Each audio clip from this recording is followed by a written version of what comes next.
The radio static started 3 weeks before I understood what it meant. I'm a long-haul trucker.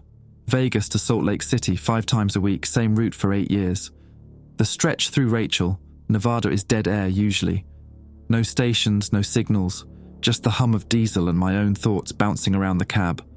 But on November 27th, 2024, my CB radio crackled to life near mile marker 47.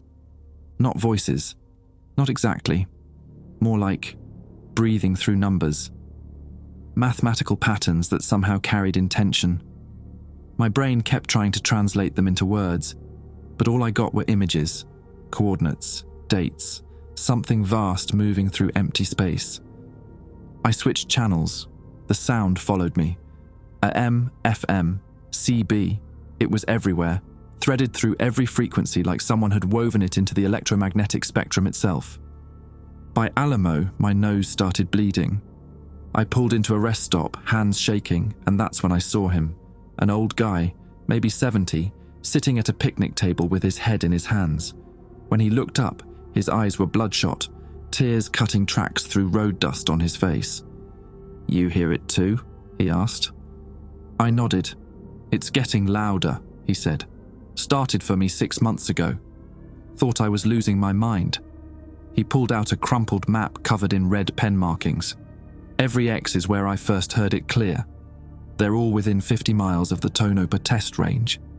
"What is it?" "Something spreading," he tapped the map.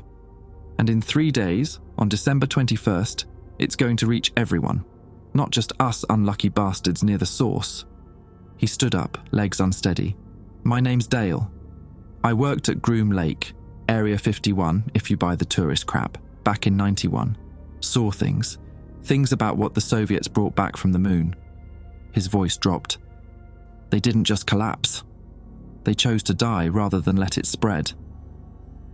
Dale handed me the map. "Go to Building 67 at Tonopah, Sublevel 9. There's a man named Vance who can tell you more than I can. Tell him Dale Whitmore sent you. Tell him the signals reach the civilian population." "Why me?" "Because you can still drive. Still think. Some of us who've had it longer." He touched his temple. "We're not driving anything anymore. We're being driven." I watched Dale walk to his RV, moving like a man underwater. Then I got back in my truck and did the dumbest thing I've ever done. I followed his map toward Tonopah. The static got louder with every mile. And somewhere in that noise, I started to hear something that sounded almost like a countdown. The Tonopah test range doesn't show up on civilian GPS. I had to use Dale's hand-drawn map, following service roads that turned from asphalt to gravel to dirt. My CB radio never stopped hissing that mathematical static. Security at the main gate was lighter than I expected. One guard, young guy with acne scars, barely looked at my license before waving me through. His eyes had that glazed quality I'd seen on Dale's face. "Building 67, I said. "Delivery for Dr. Vance." The lie came easy. The guard nodded and pointed toward a cluster of white structures in the distance. "Sub-level access requires an escort," he mumbled. "But Vance is probably still down there. He hasn't left in 4 days." The guard's radio squelched, that same breathing static, and he flinched like someone had slapped him. I drove deeper into the facility. Most of the buildings looked abandoned, windows dark, parking lots empty. But Building 67 had lights on in every window, and 3 generators humming outside despite the main power lines running overhead. The door was unlocked. Inside, the air tasted like ozone and burnt coffee.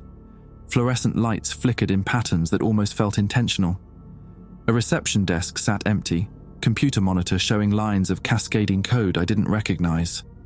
I found the stairs behind a door marked "Maintenance Only." They descended farther than seemed possible for a building that size. My ears popped twice before I reached Sub-Level 9. The door at the bottom opened into a space that reminded me of a bunker crossed with a server farm. Dozens of computer terminals lined the walls, all displaying the same waveform, a signal that pulsed in rhythm with my heartbeat. Dr. Vance sat at the central terminal. He was younger than I expected, maybe 40, with the kind of exhaustion that comes from weeks without real sleep. His left eye twitched constantly. "Dale sent you," he said without turning around. Not a question. How did you... Because you're here. Because you can still form complete sentences. Because you haven't started screaming yet. He finally looked at me. What's your name? Jack Morrow. Well, Jack, you've got about 72 hours before what's in your head right now becomes what's in everyone's head on Earth. Vance gestured to the screens. This is the signal. We've been monitoring it since 1991. Soviet Union had it for 2 years before they collapsed. They begged us to take their research, their data, everything they'd learned about it. What is it? Vance pulled up a file labeled Lunar 4 Mission Debrief.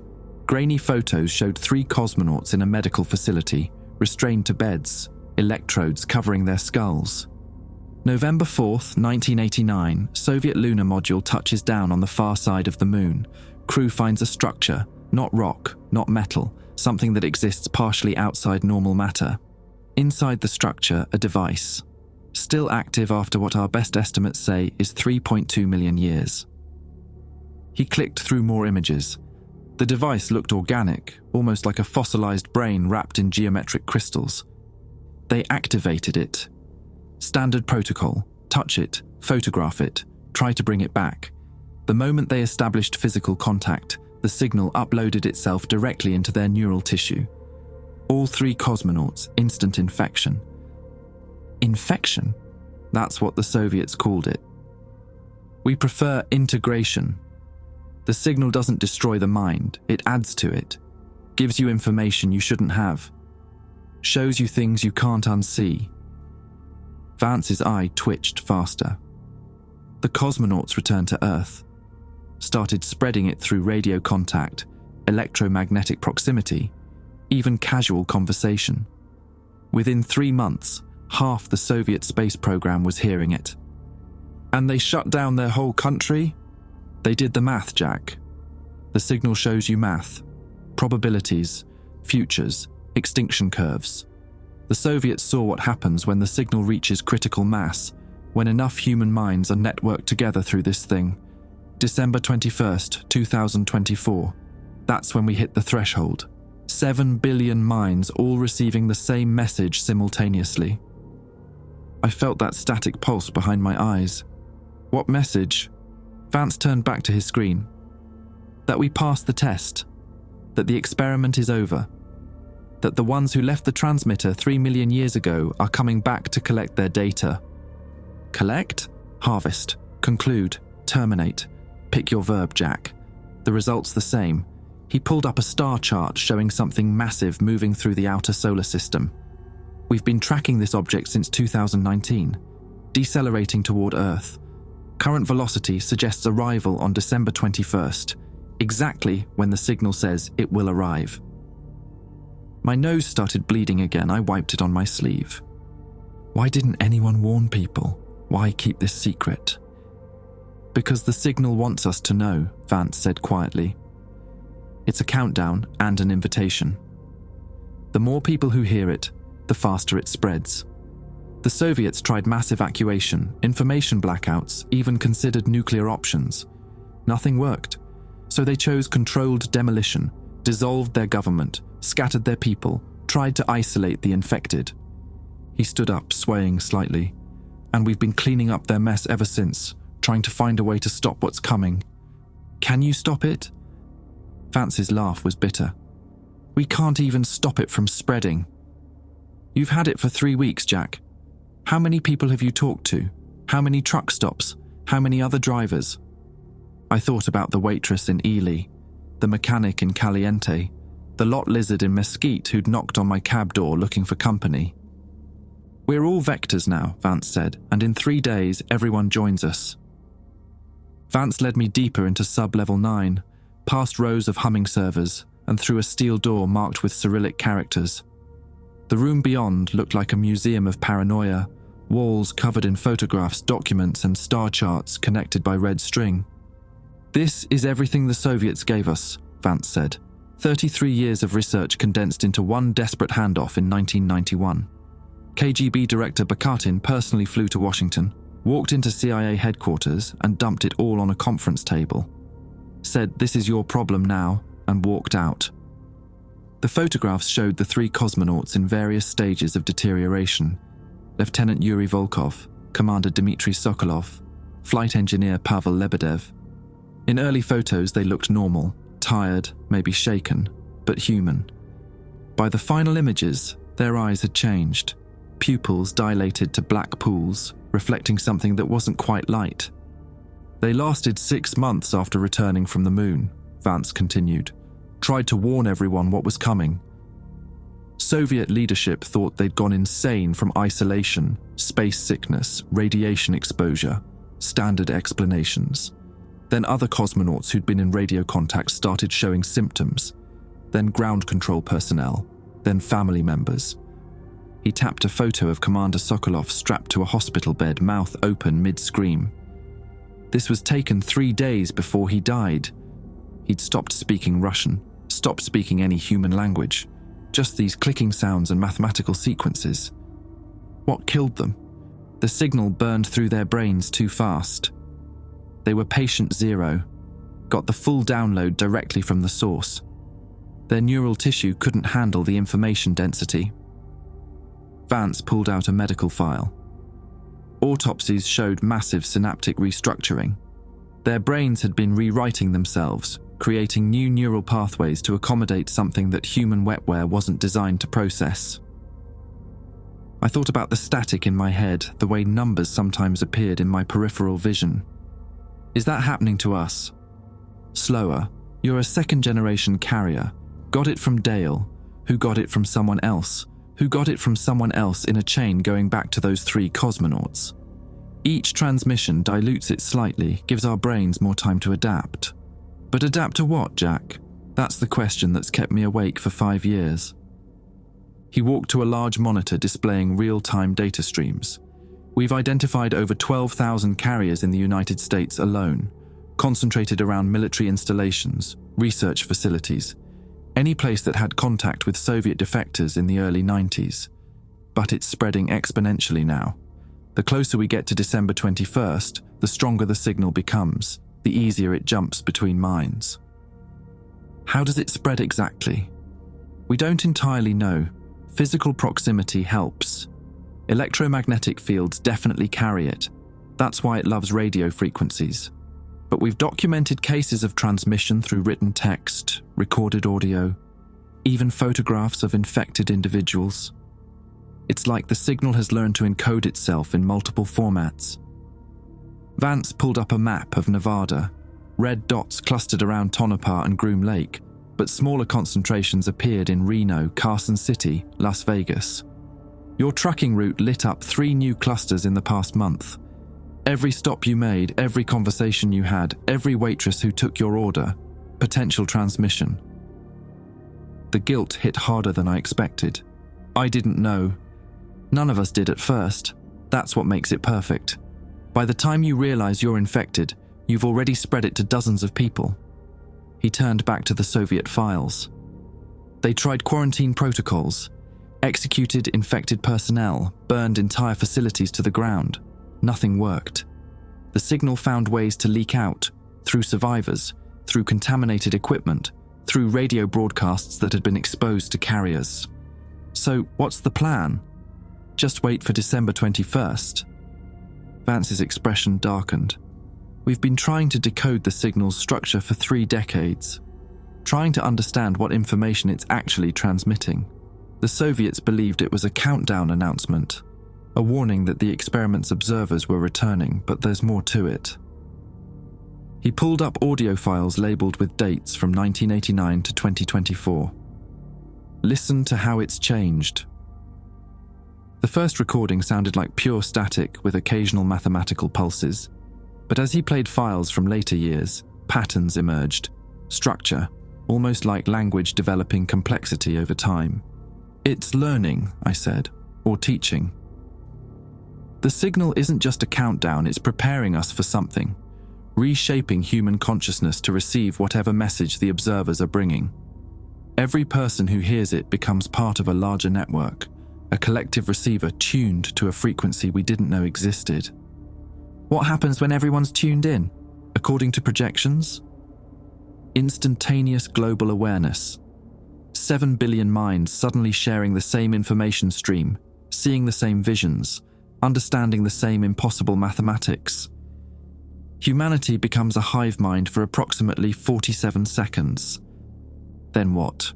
Then the observers arrive and we find out what we were being prepared for. The Soviets called it the conclusion phase. Their translated files suggest the transmitter on the moon wasn't just broadcasting to Earth, it was broadcasting to something else. Something that's been traveling toward us for 3 million years, waiting for someone to finally activate the beacon and signal that the experiment's subjects had reached sufficient development. I felt dizzy. The static in my head pulsed stronger, and for a moment I saw something. Vast geometric shapes moving through darkness, structures that existed in more dimensions than my brain could process. "You're seeing them too," Vance said, watching my face. "The vision started for me 2 years ago. Ships, I think. Or machines. Or something that's both and neither. They're massive, Jack, the size of moons, and they're getting closer." He pulled up astronomical data. NASA's been tracking anomalous objects in the outer solar system since 2019, 3 of them, decelerating in formation. Current trajectory suggests orbital insertion around Earth on December 21st. The same date the signal's been showing us for 35 years. Why would the Soviets activate the transmitter if they knew this would happen? They didn't know.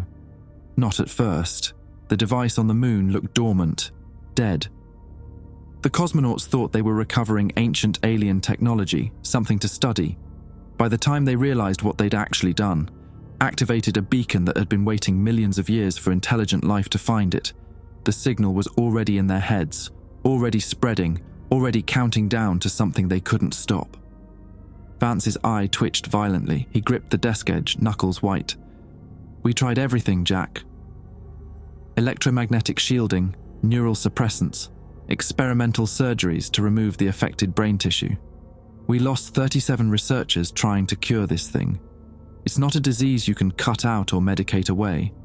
It's information that wants to propagate, and once it's in your head, it's part of who you are. So we're damned. We're changed.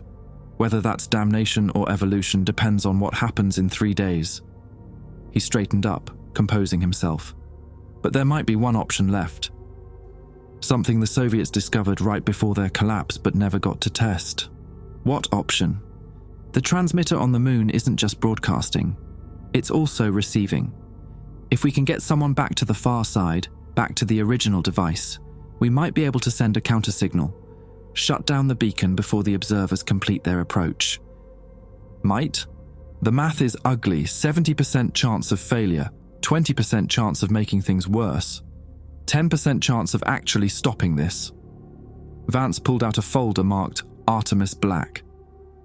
"But NASA's been building a contingency mission for the past 5 years. Small crew, fast insertion, one-way trip.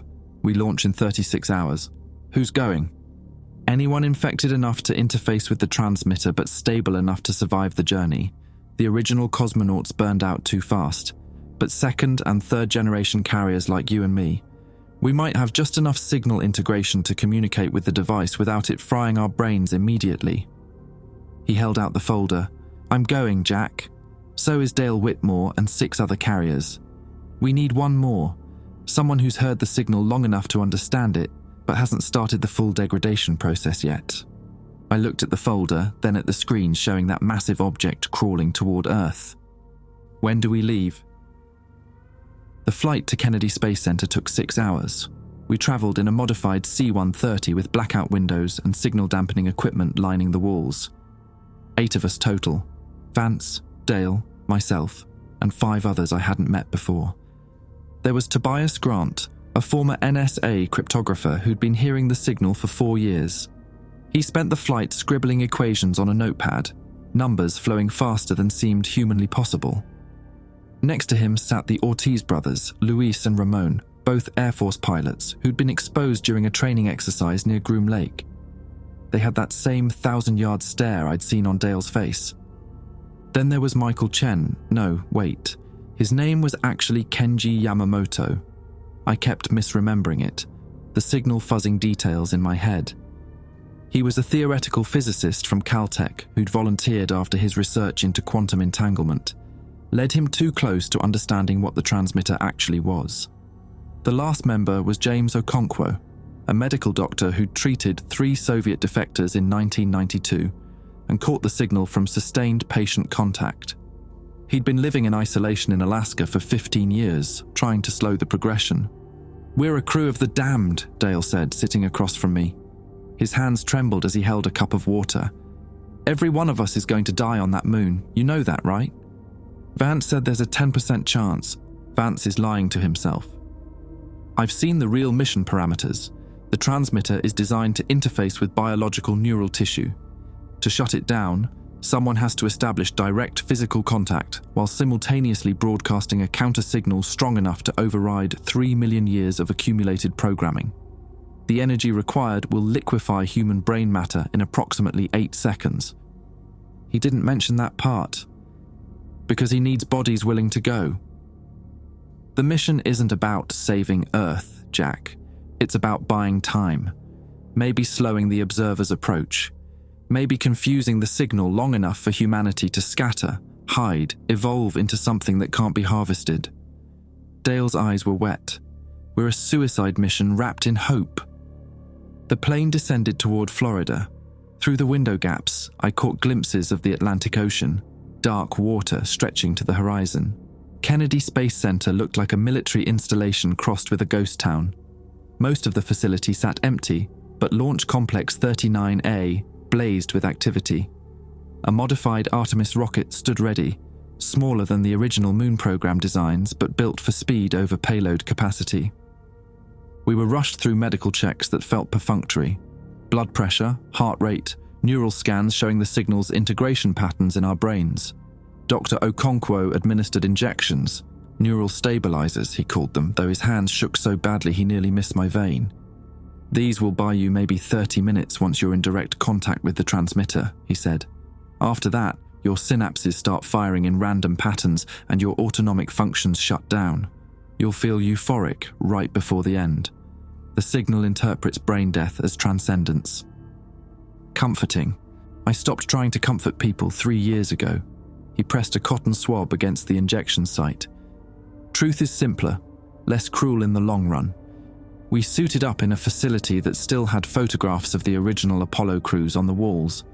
Armstrong, Aldrin, Collins, men who'd gone to the moon and returned heroes. We were going to die there as footnotes in a classified file. The suit felt heavier than I expected. Not the weight of equipment, but the weight of inevitability pressing down on my shoulders. I caught my reflection in a locker mirror, pale, drawn, eyes already showing that telltale dilation I'd seen in the Soviet cosmonauts' photos.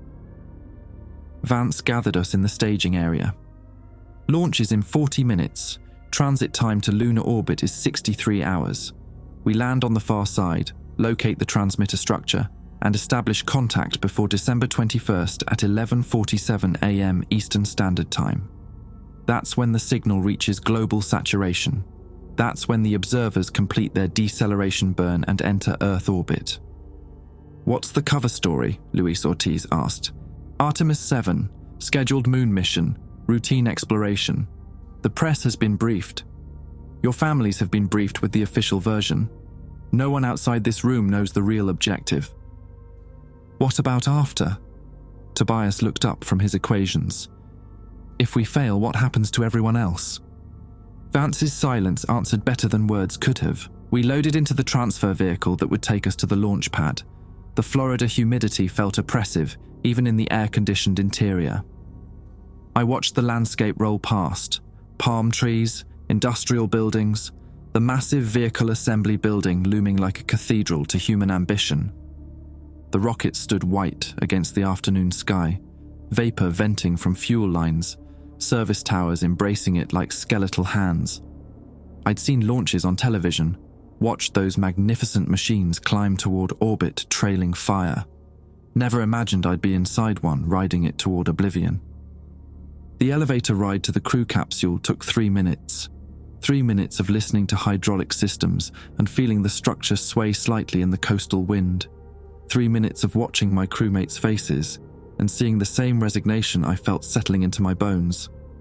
We strapped into our seats. The capsule interior smelled like metal and sanitizer and fear sweat.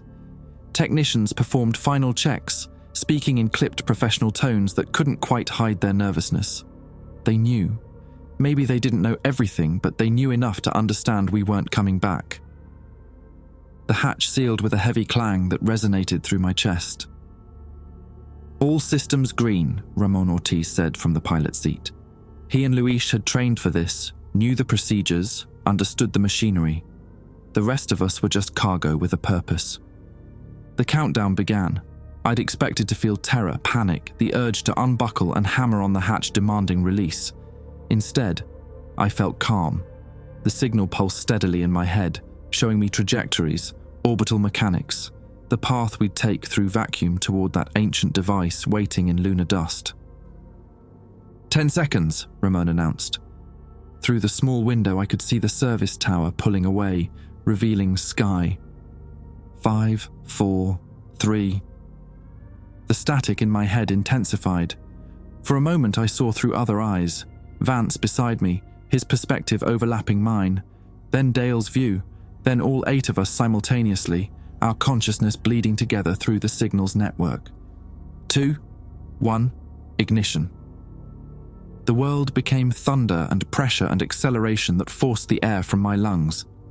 The rocket climbed, gravity multiplying, crushing me into the seat while fuel burned beneath us with the intensity of a controlled apocalypse.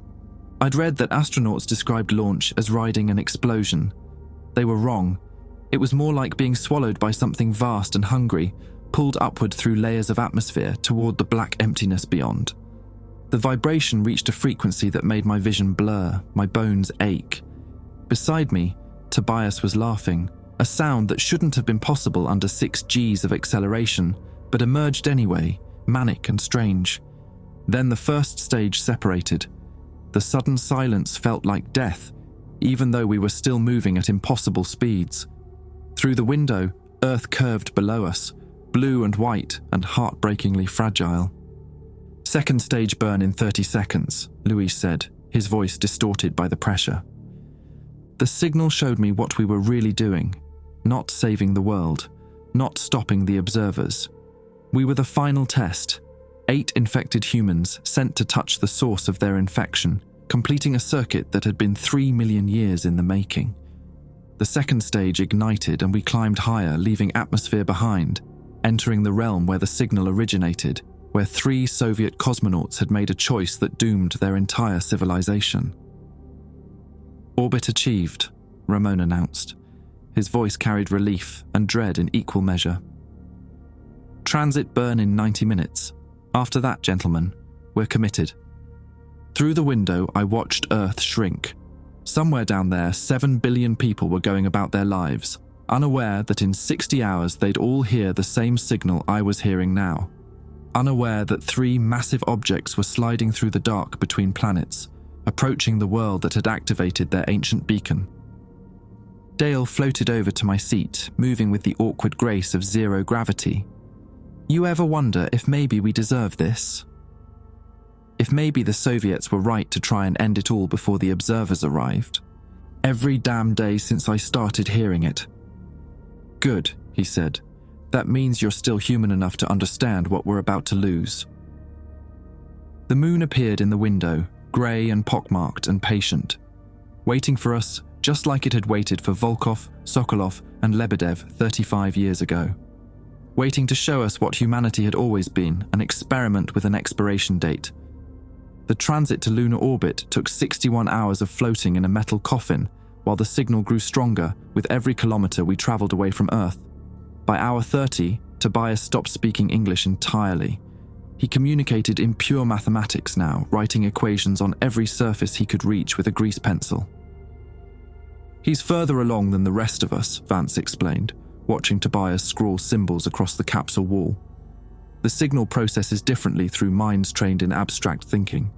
Mathematicians, physicists, cryptographers, they translate it faster but burn out quicker. How long does he have? Maybe 12 hours after we land. Maybe less. Vance's eye had stopped twitching. The constant tick that had defined him planetside had vanished in zero gravity, replaced by an eerie stillness. The closer we get to the source, the faster the integration accelerates. We'll all be like him by the time we reach the transmitter. Dr. Okonkwo drifted past, checking vital signs on a tablet. Blood pressures elevated across the board. Neural activity showing synchronization patterns. You're starting to share brainwaves. In about 6 hours, the 8 of you will effectively be one distributed consciousness operating through 8 bodies. That doesn't sound human. It's not.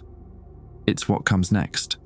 Okonkwo's hands were steady now, the tremors that had plagued him groundside gone.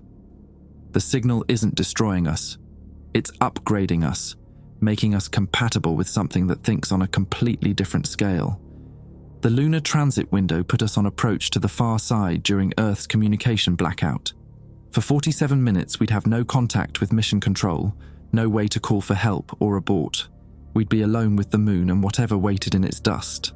Ramon guided us through the orbital insertion burn.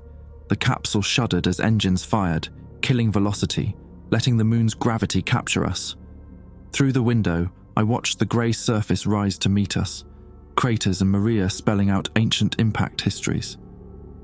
Landing site is Crater Daedalus, Luis said, pulling up navigation data. 12 kilometers from the transmitter's last known location. Soviet telemetry from 1989 gave us approximate coordinates, but we'll need to search once we're on the ground. We'll know where it is, Dale said quietly. He was staring at nothing, eyes reflecting starlight. The signal's getting directional. I can feel it pulling, like gravity but inside my skull. I felt it too. A tugging sensation that oriented me toward a specific point on the lunar surface. Not magnetic north, not anything I could describe with normal reference frames. Just a knowing that something vast waited in a specific direction, and every cell in my body was aware of its location. The descent began. The lander separated from the command module with mechanical precision, dropping us toward the airless wasteland below. No atmosphere to slow us, just thrust and mathematics, and the desperate hope that 35-year-old Soviet coordinates were accurate. We fell in silence except for the occasional thruster burst. The lander's legs deployed, sensors pinging the surface for safe terrain. Dust began to swirl around us, not atmosphere, just particles disturbed by our exhaust, moving in ballistic arcs without air to slow them. "Contact," Ramon announced as the lander touched down. The impact was gentle, barely perceptible. "We're on the moon." Through the window, the lunar surface stretched flat and desolate. Earth hung in the black sky, a blue marble that seemed impossibly fragile from this distance. I thought about everyone down there, going about their lives with 60 hours left before the signal reached them all. "EVA in 30 minutes, Vance said, already unsealing his restraints. "We need to locate the transmitter structure and establish contact before the observers complete their approach." Clock's running. We suited up in the cramped lander interior, helping each other with seals and connections. The suits were bulkier than I'd imagined, designed for extended EVA in the moon's abrasive dust. My helmet display showed oxygen levels, suit pressure, heart rate elevated but stable. The airlock cycled. Luis went first, stepping onto the lunar surface with the careful movements of someone walking on ice.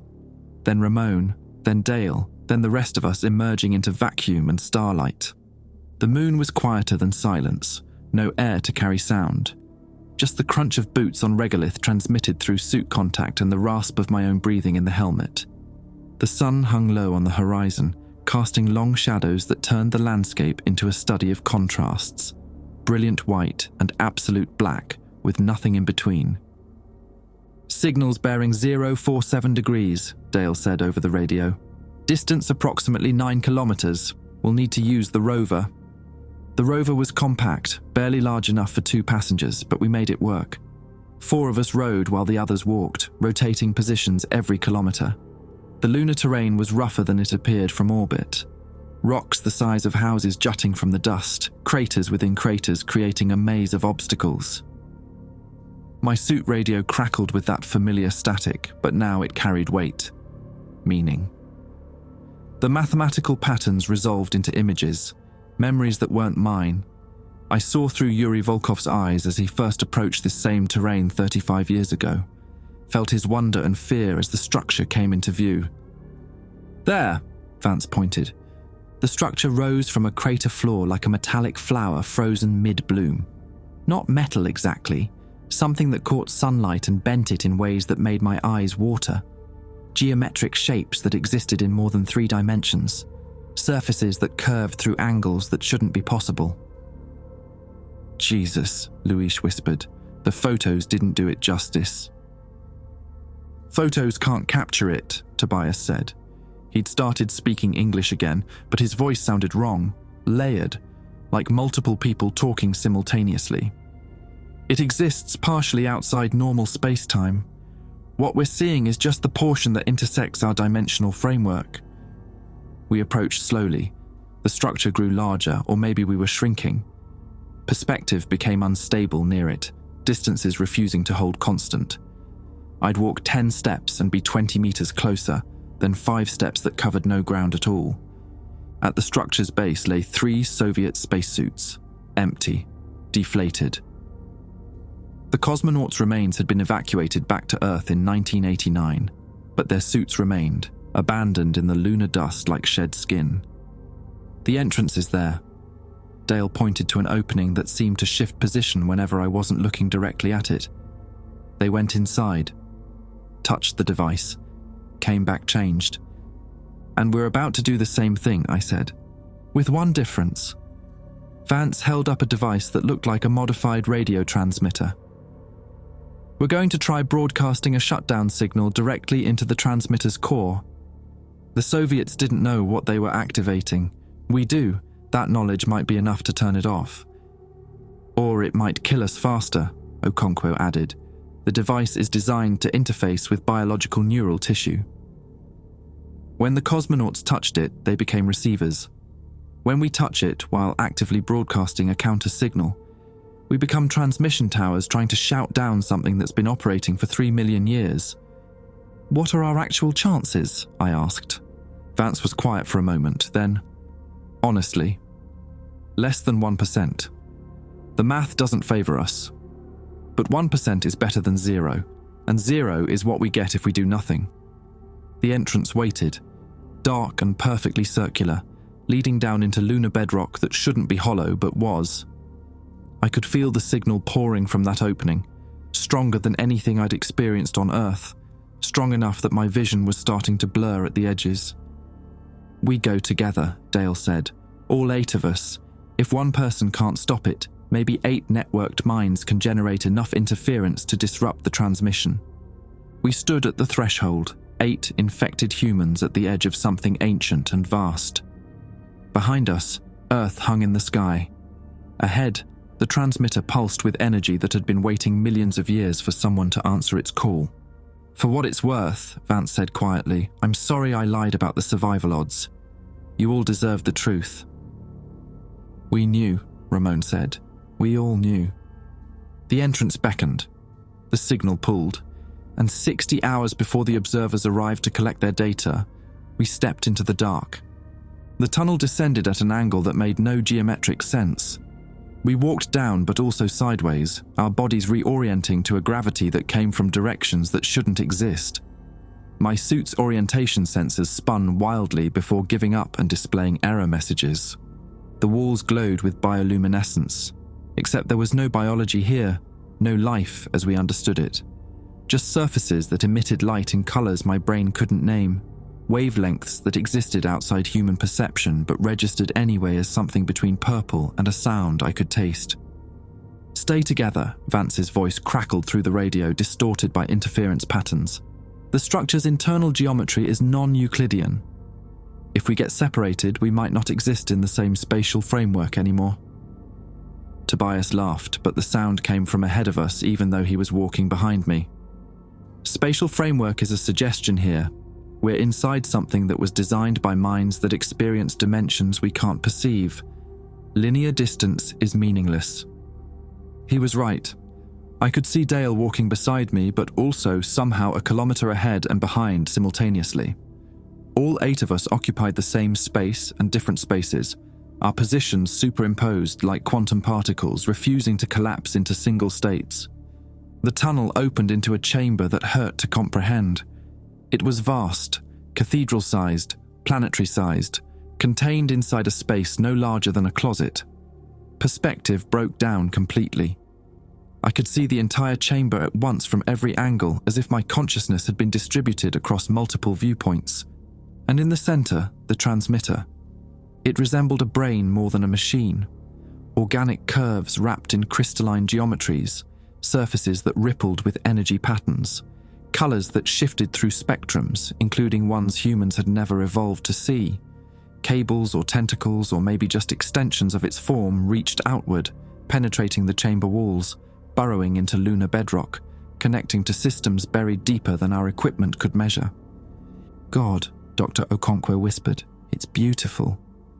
"It's a receiver and a transmitter and a processing unit all in one," Tobias said, his voice losing human inflection.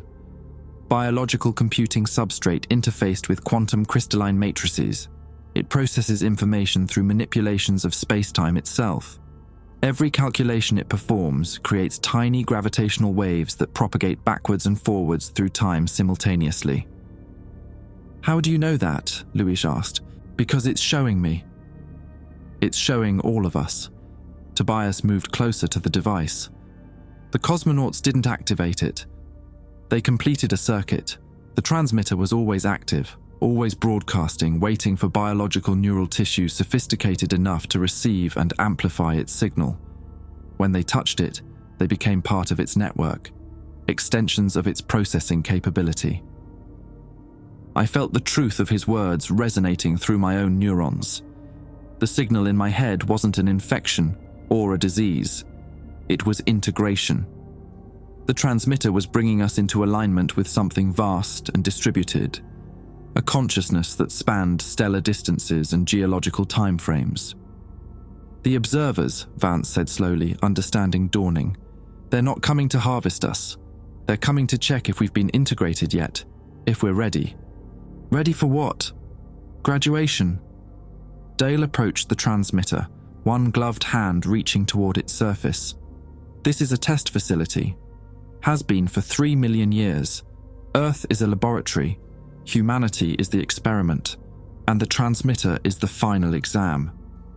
Through our networked minds, I saw what Dale was seeing, visions cascading through shared consciousness. The observers weren't aliens. They were us, or rather, what we could become. Post-biological entities that had seeded Earth with the raw materials for intelligence, then waited to see if that intelligence could evolve to the point where it could understand the transmitter's message. 3 million years of bacterial evolution, multicellular development, neural complexity increasing generation by generation. All of it guided by subtle manipulations, asteroid impacts timed to create extinction events that pruned unsuccessful evolutionary branches, climate changes orchestrated to drive adaptive pressures. "We're crops," Ramon said, his voice hollow. "Carefully cultivated intelligence, grown over millions of years, waiting to be harvested when we reached sufficient sophistication." Not harvested. Recruited. Vance touched the transmitter. His hand passed through its surface like water, fingers disappearing into alien geometries. "The observers need processing power. Biological brains interfaced with quantum substrates. They've been growing us specifically to augment their computational networks." I wanted to pull back, to run, to reject everything the transmitter was showing us. But the signal held me in place, forcing understanding into my reluctant neurons. This wasn't invasion. It was invitation. The observers traveled between stars, maintaining communication networks that spanned galaxies, processing information on scales that required the combined neural substrate of entire planetary populations. "The signal reaching global saturation on December 21st, I said, pieces clicking into place. "That's not a countdown to extinction. That's the moment when humanity as a whole becomes eligible for integration." 7 billion minds, Tobias agreed. He'd removed his gloves, was running bare hands across the transmitter's surface. Blood vessels in his fingers turned black as the integration accelerated. all networked together, all processing the same information simultaneously. Enough combined computational power to interest the observers, enough to make us worth incorporating into their distributed consciousness. Dr. Okonkwo pulled out Vance's counter-signal device. Then we need to shut this down, stop the integration, keep humanity human. Human. Dale laughed bitterly. What's human, Doc? The apes we were 2 million years ago, the hunter-gatherers, the agricultural civilizations. We've been changing constantly, evolving, becoming something new with each generation. This is just the next step. A step we didn't choose. Did you choose to be born human instead of a bacteria? Did you choose consciousness? We're being offered something most species never get, the chance to transcend biological limitations, to join something vast and eternal, to process information on scales that make human genius look like insect reflexes. At what cost? I demanded. What happens to us? To our individuality, our memories, our humanity? The transmitter answered, not in words but in knowing. We'd persist.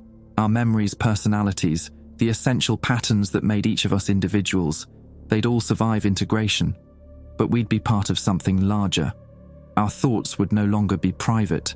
Our consciousness would blend with billions of others, human and post-human, all connected through networks that spanned the galaxy. We'd never be alone again, never be truly ourselves again, but we'd never be limited to single perspectives, single lifetimes, single planetary existences either. The Soviets saw this, Vance said quietly. They understood what was being offered, and they chose dissolution over integration, chose to destroy their civilization rather than let it be absorbed into something alien. Were they wrong? Luis asked. No one answered. The question was too big, too weighted with consequences that rippled through generations and light years. Tobias pressed his forehead against the transmitter. His eyes had gone completely black now, pupils dilated until no white remained. I can see them. The observers. 3 ships holding stable orbit around Jupiter, waiting. Inside each ship, millions of integrated consciousnesses, human and non-human, biological and digital, all networked together into hive minds that think in dimensions we don't have words for. How many humans? Okonkwo asked. Thousands, maybe tens of thousands. Volunteers from previous integration events. Earth isn't the first laboratory. There have been others. Dozens of worlds seeded with life, cultivated for intelligence, offered the same choice we're facing now. Some species accepted, some refused, some destroyed themselves rather than decide. I thought about the Soviet Union's collapse, about Gorbachev and the KGB and thousands of infected citizens all hearing the signal, all seeing the same choice ahead. They'd chosen extinction over assimilation, dismantled their government, scattered their people, tried to stop the spread. But the signal had leaked anyway, had found its way to America, to me, to everyone currently hearing static in their heads. The Soviets had only delayed the inevitable. The device won't shut down, Vance said, still holding the counter-signal transmitter. I can feel it now. It's not a machine we can turn off with the right code or electromagnetic pulse. It's alive in ways we don't have categories for, and it's been alive for 3 million years, waiting patiently for us to find it. So what do we do? Ramon demanded. Just accept this? Let humanity get absorbed into some galactic hive mind. Or we destroy it, Luis said. He'd pulled a demolition charge from his pack. The mission gave us explosives. Contingency plan if we couldn't shut down the transmitter. We blow this structure, collapse the tunnel, bury the device under lunar bedrock. That won't stop the signal, Tobias said. It's already propagating through Earth's population. The transmitter is just the source, not the only conduit. The observers can integrate humanity with or without it. We'd just make the process more difficult, more painful, more prone to errors that could damage human consciousness during the transfer. Dale removed his helmet. In vacuum. The action should have killed him instantly. Explosive decompression, boiling blood, frozen tissue. But he didn't die, didn't even seem uncomfortable. The transmitter had changed him, was sustaining him through mechanisms that violated everything I understood about biology. "The signal's already done its work," Dale said, his voice carrying despite the lack of atmosphere. "We're past the point of no return. The only choice left is whether we go willingly or get dragged kicking and screaming into something we can't comprehend." I looked at my crewmates. 7 other infected humans standing in an alien structure on the far side of the moon, all of us facing a decision that would reshape human destiny. Our consciousnesses were bleeding together more with each passing minute, thoughts and memories intermixing until I wasn't sure which ideas were mine and which were borrowed from the networked whole. Through that shared awareness, I felt their emotions. Vance's desperate hope that this could still be stopped, Okonkwo's scientific curiosity battling his ethical horror, the Ortiz brothers' military discipline fracturing under impossible choices, Tobias's eager acceptance of transcendence, Dale's resignation to inevitability, and my own confusion, terror, and underneath it all, a treacherous curiosity about what existed beyond human limitation. 53 hours until global integration, Vance said, checking his suit chronometer. "If we're going to stop this, it needs to be now. Plant the charges, collapse the structure, buy humanity more time to decide its own fate. Or we touch the transmitter," Dale countered. "All 8 of us simultaneously, complete our integration ahead of schedule, become ambassadors between human and post-human, guides who can help Earth's population understand what's happening to them. 2 choices, 2 futures, and a clock counting down to the moment when the decision would be made for us." I stepped toward the transmitter, drawn by signal gravity I couldn't resist. My hand reached out, glove dissolving as it neared that alien surface, flesh about to make contact with something that would rewrite everything I was. "Jack, wait!" Vance grabbed my shoulder, but it was too late. My fingers touched crystalline geometry and the universe inverted. I was everywhere and nowhere. My consciousness expanded outward, spreading through networks that connected stars like neurons in a cosmic brain. I experienced time as a navigable dimension, could see backwards to the transmitter's construction 3 million years ago and forwards to outcomes that hadn't been determined yet. Through the transmitter's interface, I perceived the observers clearly for the first time. They weren't beings in any traditional sense.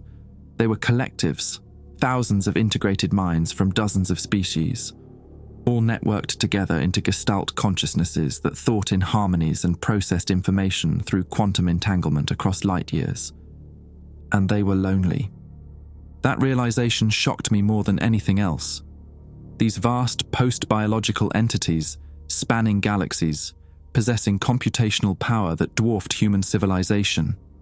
They were profoundly, achingly isolated. Each collective was internally connected but externally separate, unable to fully communicate with other collectives without compatible interfaces. That's what Earth was for, what humanity was being prepared for. We were translation nodes. Our specific combination of emotional processing, abstract thinking, and social networking made human consciousness uniquely suited to bridge communication gaps between incompatible collective minds. The observers didn't want to erase humanity. They wanted to employ us as universal translators in a cosmos where true understanding between different forms of intelligence was nearly impossible. "Jack," Vance's voice pulled me back. I was still in the chamber, still touching the transmitter, but only seconds had passed in objective time. "Jack, can you hear me?" "I can hear everything." My voice sounded layered, multiple frequencies speaking simultaneously. "I can hear Earth from here. 7 billion minds going about their lives, most of them still unaware of what's coming. I can hear the observers in Jupiter orbit, waiting patiently. I can hear species integrated hundreds of years ago, their collective songs echoing through quantum substrates." "What did it show you?" "Purpose. We have a purpose beyond survival and reproduction. The observers cultivated intelligence across the galaxy, not for conquest or harvest, but because consciousness itself is rare, precious, and compatible consciousness, minds that can truly understand each other across species barriers, is almost impossibly rare." I released the transmitter and stumbled backward. My hand looked normal again, no visible damage, but I could feel the changes operating beneath the surface. My neurons were firing in new patterns, creating connections that shouldn't be anatomically possible. "How long was I connected?" I asked.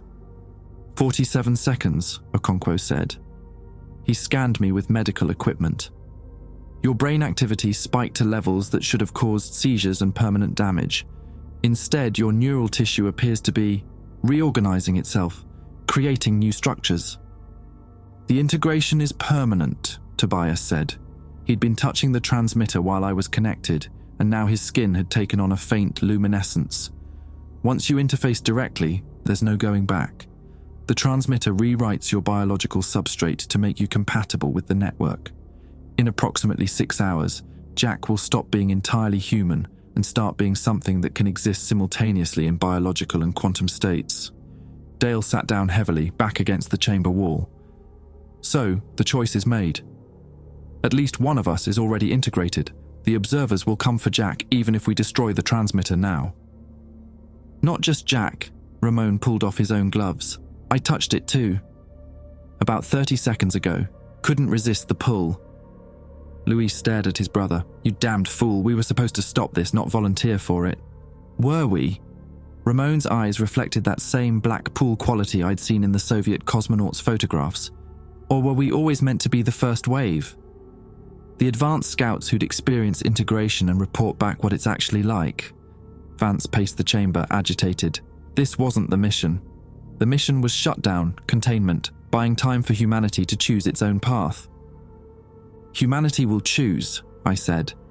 "In 52 hours when the signal reaches everyone simultaneously. They'll see what we're seeing now, understand what's being offered, and each person will decide whether to accept integration or resist it." "Most will resist," Luis said. "Humans don't trust what they can't understand. They'll see this as invasion, infection, loss of self. There'll be panic, violence, maybe even nuclear war as governments try to stop something that can't be stopped with weapons. That's why we need ambassadors," Dale said quietly. "Humans who've gone through integration and can explain it to those still on the fence. People who can testify that your identity doesn't get erased, just expanded. You don't stop being yourself, you become yourself plus connection to something larger." "How can you be sure?" Okonkwo demanded. "You've been integrated for 3 minutes. You have no idea what the long-term effects are." "The transmitter showed me thousands of previous integrations, species that accepted the invitation and thrived, their consciousness distributed across the observers' networks, thinking thoughts that spanned centuries and processing problems that took human scientists generations to barely comprehend. And yes, species that resisted and destroyed themselves trying to maintain isolation. Through my new perceptions, I could feel the 3 observer ships in Jupiter orbit responding to our integration. They were pleased, excited even.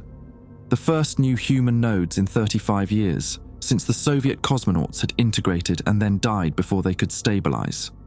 "The cosmonauts," I said suddenly, "they're not dead." "Not entirely." Vance turned to me. "What?" "Volkov, Sokolov, Lebedev.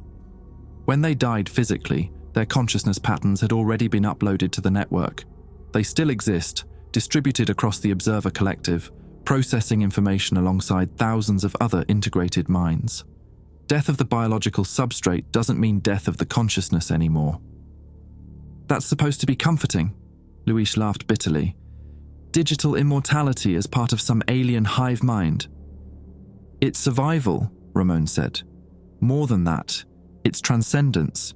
We spend our whole lives trapped in single bodies, single perspectives, dying after 80 years if we're lucky. This offers something beyond that.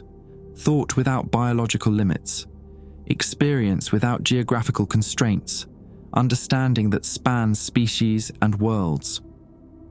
At the cost of privacy, autonomy, individual identity." "Did you have true autonomy before?" Tobias asked. "You were shaped by genetics you didn't choose, raised in a culture you didn't select, influenced by forces beyond your awareness or control. Human free will was always an illusion. This just makes the connections explicit instead of hidden." The argument crystallized the fundamental divide. Some of us saw integration as liberation, others saw it as annihilation, and Earth's population would split the same way in 52 hours. "We need to send a message back," Vance said finally. "Warn Earth what's coming. Let them prepare." "Prepare how?" Dale asked. This isn't an invasion you can shoot down with missiles or hack with computer viruses. It's information that propagates through consciousness itself. You can't fight an idea with weapons. Then we tell them the truth. All of it. Give humanity as much information as possible before the signal reaches saturation. Vance headed toward the tunnel exit. There's still time to broadcast a warning. Explain what we've learned here. They won't believe you, I said. Human psychology doesn't accept paradigm-shifting information without direct experience. We're hardwired to reject claims that contradict our fundamental understanding of reality. So what do you suggest? Complete the integration. All 8 of us become a networked collective that can speak with one voice to Earth's population when the signal reaches them. We become the bridge between human and post-human, translating between consciousness states.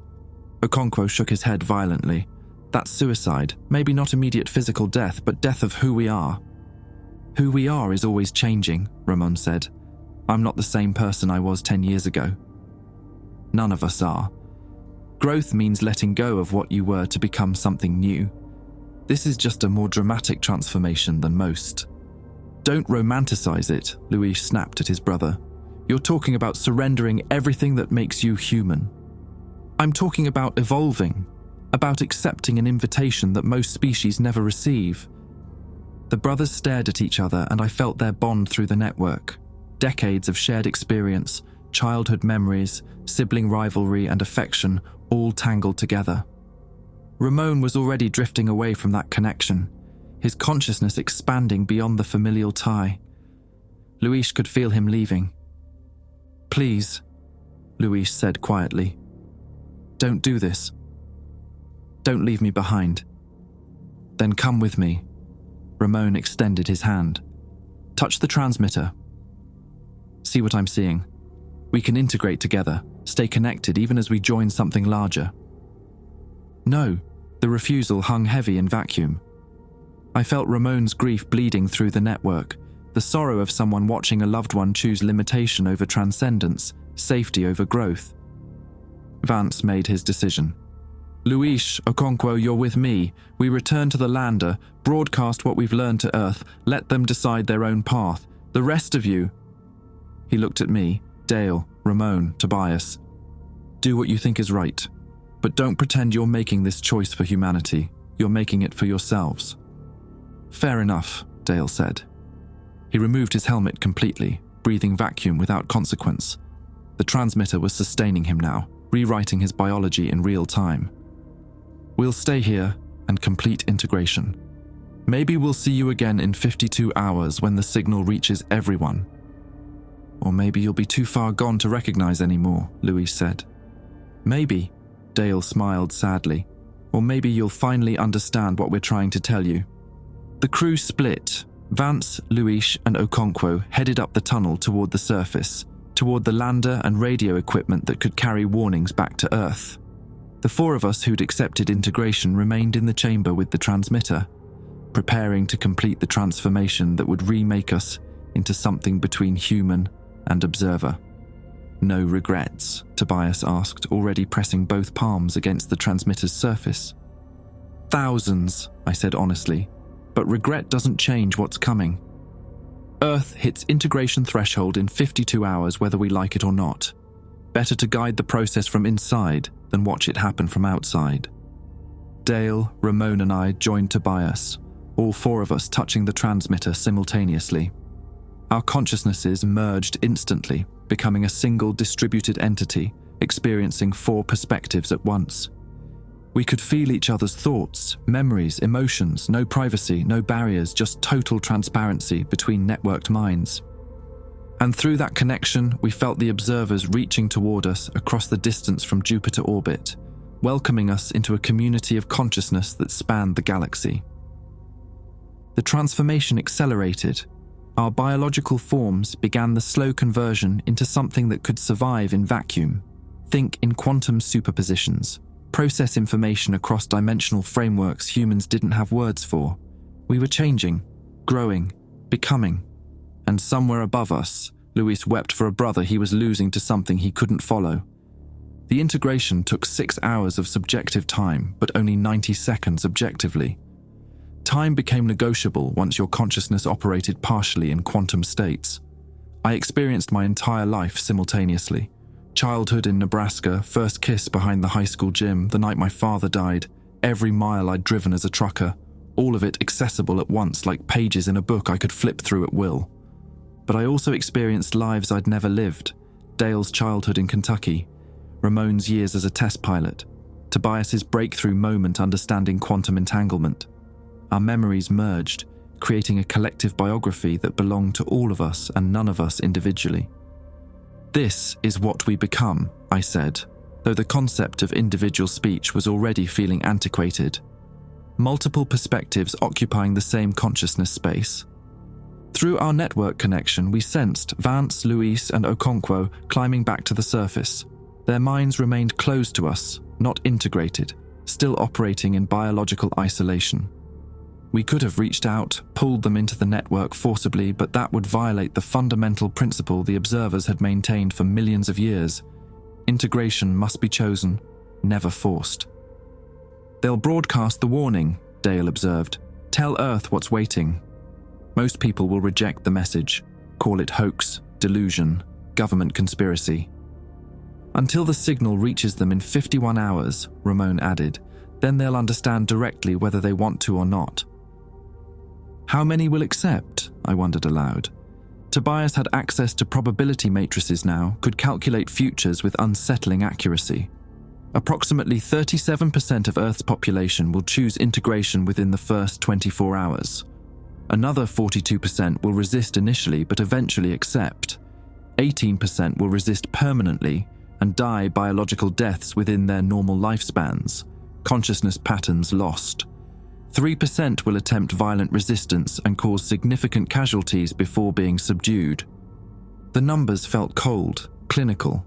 I tried to focus on the individuals behind those statistics, billions of people facing the most important decision in human history with almost no time to process what it meant. "We can help them," Dale said, sensing my discomfort. "That's why we integrated early. We become the translators, the guides who've walked this path and can show others it's navigable." The transmitter pulsed beneath our hands, and suddenly we weren't on the moon anymore. Our consciousness spread outward, following signal pathways that connected every infected human on Earth. 12,000 carriers scattered across continents, all of them hearing the countdown, all of them seeing glimpses of what was coming. I found the waitress in Ely I'd infected without knowing.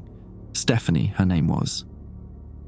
She worked double shifts to support 2 kids, spent her rare free time reading romance novels, had never traveled more than 200 miles from her birthplace. The signal terrified her, these mathematical visions that disrupted her carefully managed life. She was praying right now, begging God to make it stop. "We should reach out," Ramon suggested, "explain what's happening before the full integration hits." Will she listen? We have to try. I extended my consciousness towards Stephanie carefully, trying not to overwhelm her limited exposure to the network, found her mind like touching a familiar hand in darkness, showed her not invasion, but invitation, not erasure, but expansion. Let her see through my eyes what I'd experienced, the loneliness of the observers, the purpose behind the cultivation, the choice that awaited everyone. She recoiled initially, this intrusion into her privacy. Then curiosity won out. She asked questions without words, thoughts flowing directly between us. Would she still be herself? Would her children recognize her? Could she back out if integration felt wrong? I showed her the truth as I understood it. Yes, her identity would persist. No, her children wouldn't fully understand until they integrated too. And no, integration was one way. Once your consciousness networked into the observer collective, biological isolation became impossible.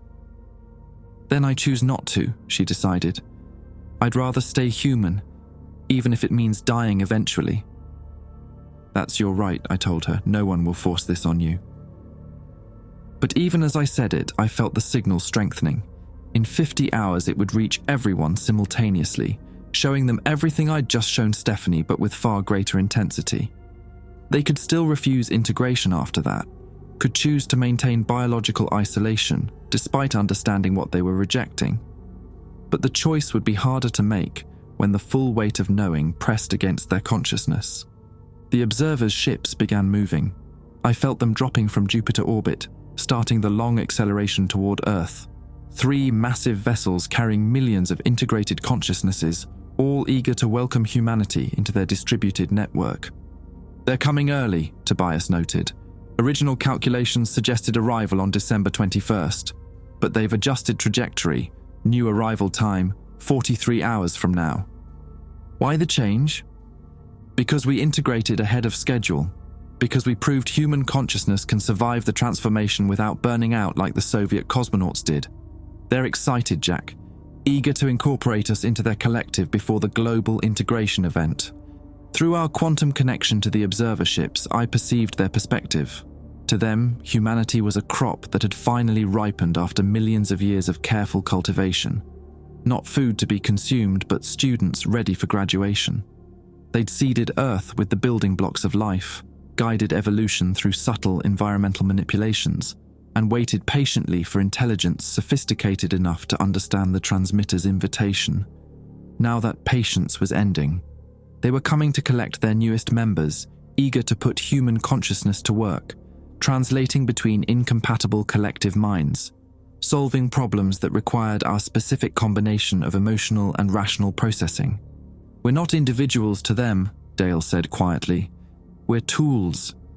Useful, valuable tools, but tools nonetheless." "Is that worse than being isolated biological organisms that die after 80 years? Ramon countered. "At least as tools we serve a purpose beyond reproduction and resource consumption." "We served purposes before.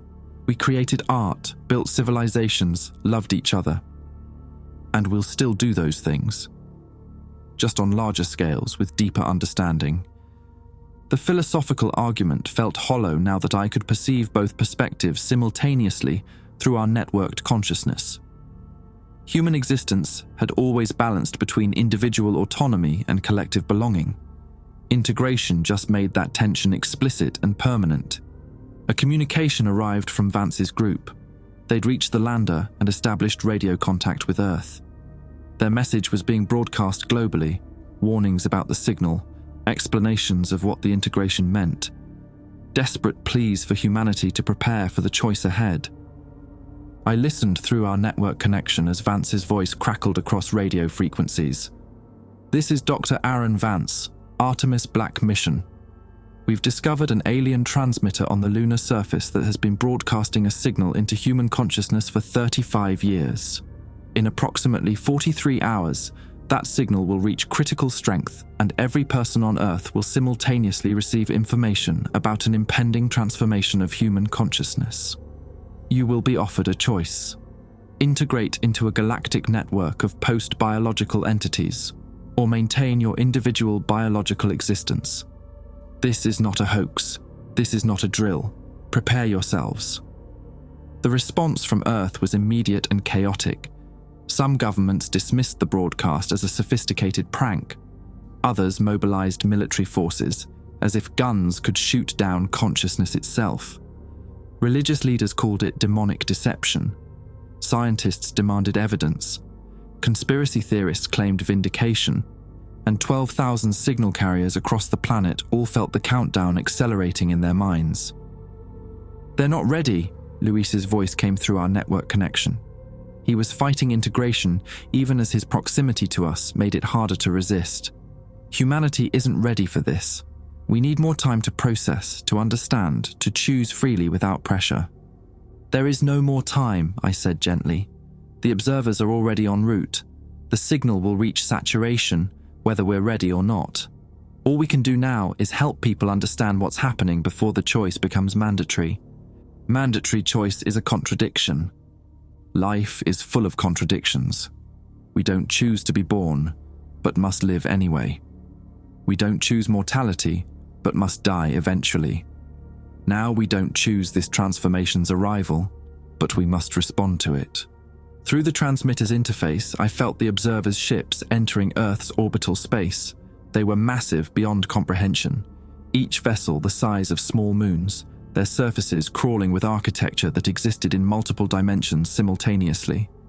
Inside each ship, millions of integrated consciousnesses hummed in harmony, all eager to welcome humanity into their eternal chorus. "It's beautiful," Tobias breathed. "Terrifying, but beautiful."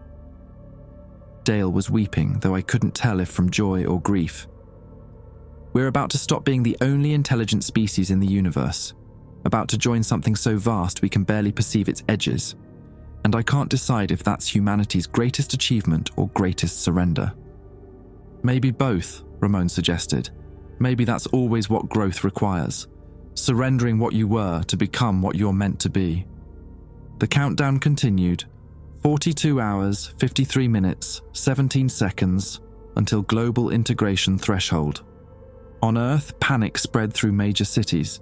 Riots erupted in New York, Tokyo, Mumbai, São Paulo. Some people embraced the coming change, gathering in public spaces to welcome the observers. Others barricaded themselves in bunkers as if concrete and steel could shield consciousness from quantum entanglement. And in the space between Earth and the approaching observer ships, the signal intensified, growing stronger with each passing hour. Soon it would be powerful enough to reach every human mind simultaneously, ready or not. Our 4 networked consciousnesses remained in the lunar chamber with the transmitter, preparing to serve as guides when the moment came. We'd made our choice. Crossed the threshold from human to post-human. Accepted transformation over stagnation.